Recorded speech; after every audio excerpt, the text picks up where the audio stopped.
expect hidden gifts. Expect hidden gifts.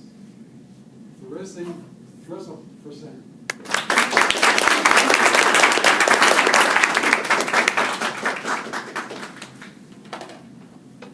Mr. Toastmaster, once upon a time, there were the perfect circumstances. My accomplishments were perfectly appreciated. Even the flowers would lean towards me and smile. If I had an inkling for a cupcake, no, a new car, be immediately brought to me as the perfect gift. Hey, Eric, you were there. And Michelle, you too. My perfect friends.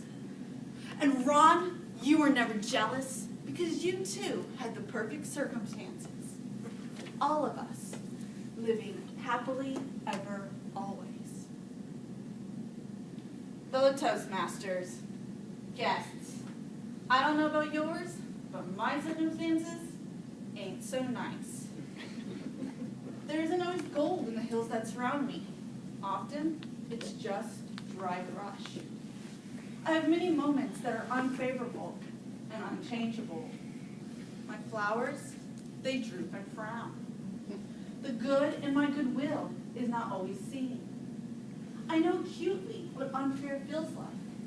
I have sisters, 4 of them. I know in my life that there will continue to be circumstances that are unfavorable. I cannot change them. I no longer try to. Instead, I have learned to expect hidden gifts, embracing the inopportune as my perfect circumstances. I learned this from my grandfather, Jim, who started this practice as a U.S. Marine at the age of 22. Come, travel with me. 1945, Japanese island of Okinawa, the bloodiest battle of the Pacific. Jim pulls his blanket tighter, a gesture that does not warm him from the chill. His body aches. He struggles to move. He closes his eyes. He doesn't want to go. It is unfair. But he gets up. Because of a change in command, he must stand guard. Reluctantly, he leaves the security of his trench and takes his place at the makeshift fortress. He waits in anticipation for the moment he can lie back down. But the drudgery of counting minutes does not happen. There is chaos about him. The gunfire is here. The enemy is shooting.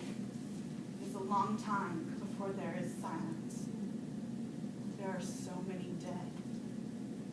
He tries not to step on them as he goes to collect his belongings. His stomach is queasy from all the blood. His legs give way when he reaches his trench. His blanket is bullet riddled. If there had not been a change in command, if he had stayed huddled there, then when my grandfather told me his memories, he did so with tears in his eyes.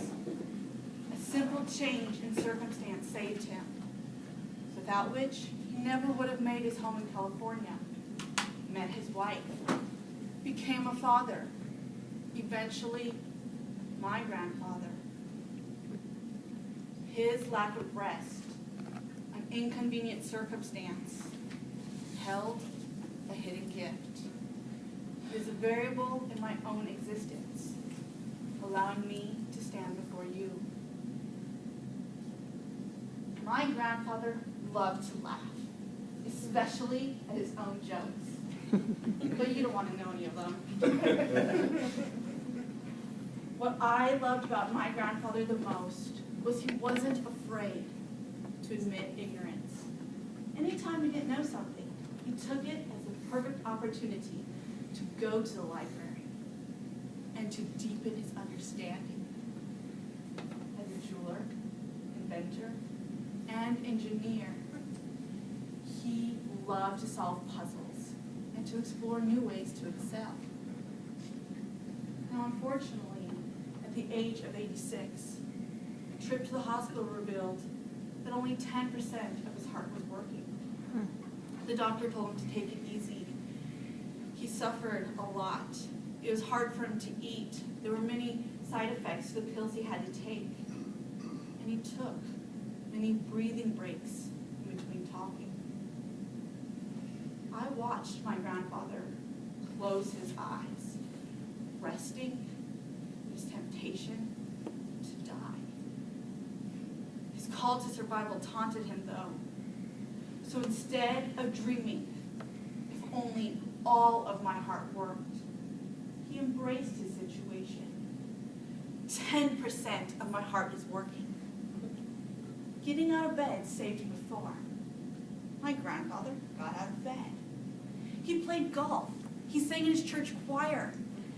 And he took apart an old car engine just to see if he could put it back together.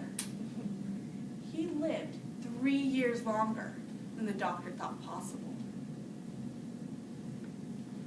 Ladies and gentlemen, there are circumstances in our lives that are unfavorable.